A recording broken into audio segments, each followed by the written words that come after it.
gents, welcome in or welcome back. It's a MonkieMar. Before we get into today's video, please make sure you click the like, the subscribe, and the bell for notifications. Hey guys, welcome in. Let's get into the latest update on William Tyrrell. The search continues. This is out of the West Australian, Friday, November 19th, 2021 at 11:34 a.m. So, there is a lot going on. There are a lot of updates on this case, and as the days go on, the foster parents are looking more and more suspect. I just keep asking what made them search as much as they are now, and is there a connection with the grandmother passing away and her telling somebody? Let's get into this latest article, and then I am going to wrap it up with a video that is going to explain everything that is going on up to now. But the latest is they are draining some water. The renewed search for the remains of missing 3-year-old William Tyrrell continues as police focus on an area of Bushland near where the child disappeared on the NSW mid-north coast. Investigators dug up and raked through dirt and drained a shallow creek in an area of bush a kilometer from the Kendall property where William was last seen 7 years ago. A piece of fabric was collected from the creek bed and placed in an evidence bag on Friday, the 5th day of the new search. On Thursday, Australian federal police officers brought in ground-penetrating radar to scan a concrete slab at the property that belonged to the boy's foster grandmother. The slab was laid after he disappeared, but on Friday morning, police confirmed results from the slab had not furthered the investigation. It comes after a strike of force arose and officers investigated theories William may have fallen from the balcony at the property. Earlier this week, police also seized a Mazda that previously belonged to the foster grandmother who had since passed away. Police also charged the boy's former foster parents over an unrelated alleged assault on a different child. Yeah, you heard that right. Police have charged little William's foster parents over an unrelated alleged assault on a different child. The pair are due to face court in Hornsby on Tuesday. The findings of a coronial inquest into William's disappearance, which concluded last year, are yet to be handed down. There is also a $1 million reward still out to find little William Tyrrell. So this part right here.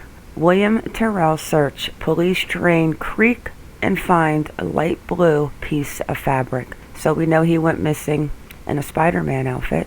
The piece of material, about 8 centimeters long, will now be forensically tested in a Sydney lab. I'm just going to touch on this one part. Police have combed a bushland, drained a creek, and excluded a concrete slab from investigations on the 5th day of a renewed search for the remains of missing 3-year-old William Tyrrell.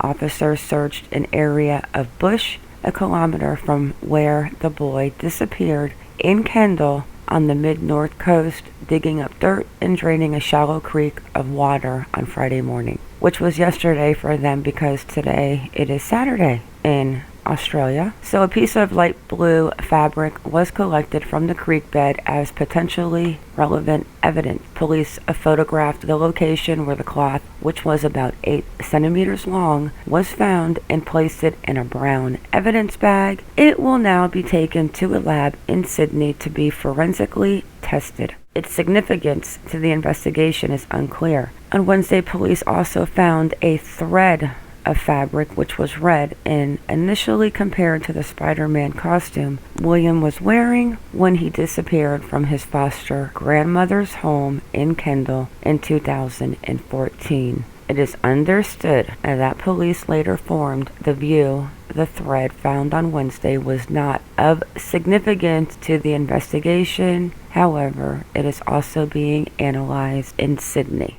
So besides that, there's a lot new on the case, but I have a feeling that they're closing in on the foster parents. It's just probably, hopefully, a matter of time before they find this little baby. And the sad part is that they'll probably find him, and he's going to be deceased in over, foster parents doing something? So with that, guys, I will keep you updated on the latest on what happens with little William's case, and I do pray they find him soon and arrest that a monster, a foster mom. But why now, right? Almost 7 years to the day they reopen this case. What do they know? Alright guys, that will do it for this video. Good evening. 7 years after the disappearance of William Tyrrell, we begin tonight with a stunning development. As police spent a third day searching a home in Bushland in Kendall, Sydney detectives announced they'd charged the boy's foster parents in relation to another child.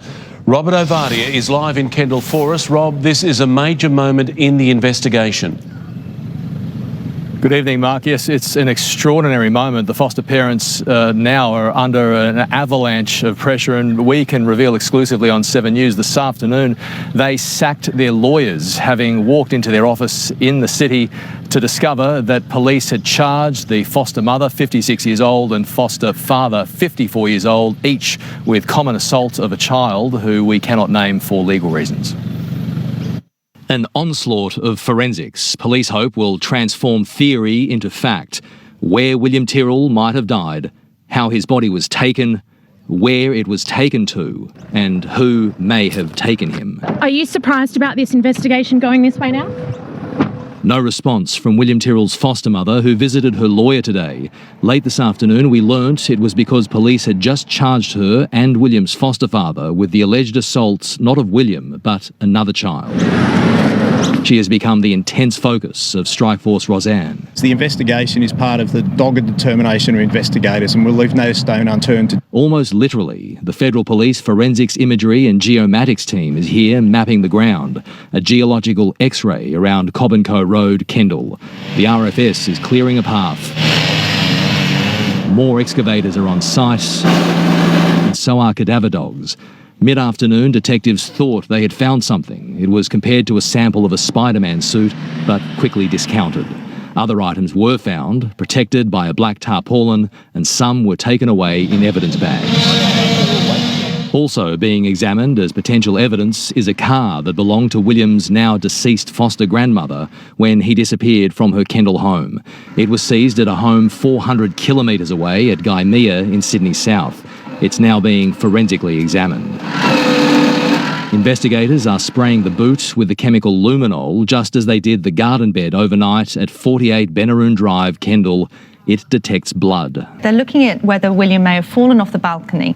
If that had happened, there's likely to be a significant blood loss, and that would show up even years later. Investigators hope the forensics in the car, in the garden bed, or both, might bolster that line of inquiry that on the morning of September 12, 2014, William Tyrrell fell to his death. This photo was taken at 9:37 a.m, and that between that time and 10:57, when the foster mother called police, he's wearing a Spider-Man outfit. William's body was driven in the grey Mazda a kilometre away to Cobb & Co Road, where police will dig for the next few weeks looking for William. William Tyrrell's biological family chose not to speak on camera today. They told us they had been advised not to, but they did add they hope these recent developments will provide answers for them they have waited 7 years to discover.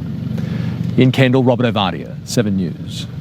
Police have been confident they would make a breakthrough in this latest search for William Tyrrell. Few thought it would follow today's path. Michael Usher is here. Michael, you've reported on this case from the start. How big a shock is today's development? I'm deeply shocked and very conflicted by what is going on, Mark. I've known the family for quite some years. When I did that interview with them, obviously met with them for many days and weeks beforehand. I've kept in contact with them. I only just ran into the foster dad not so long ago in the supermarket. We talked about COVID and lockdown and how everyone was going. I know people around around them who are very close to them, some who consider themselves even to be like family, are beyond shocked. They're numb. They feel sick. And Mark, in the time that I've spent with them and kept in contact with them, they've only ever held the line. I've never seen a crack in their story that they were determined to find who took William.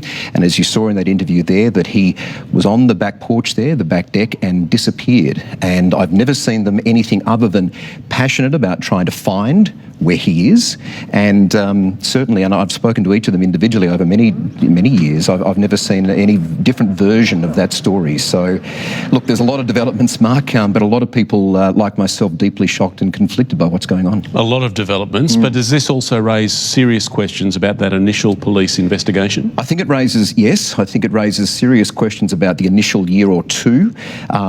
There's a little bit of a backstory here with the Foster family. They were very fierce and are very fierce supporters of the Detective Gary Jubilant. They supported him when he was taken off the case and went through the court process. And that got a lot of noses out of joint in New South Wales Police. And they've been very public in their support of him and support of him in certain circles as well.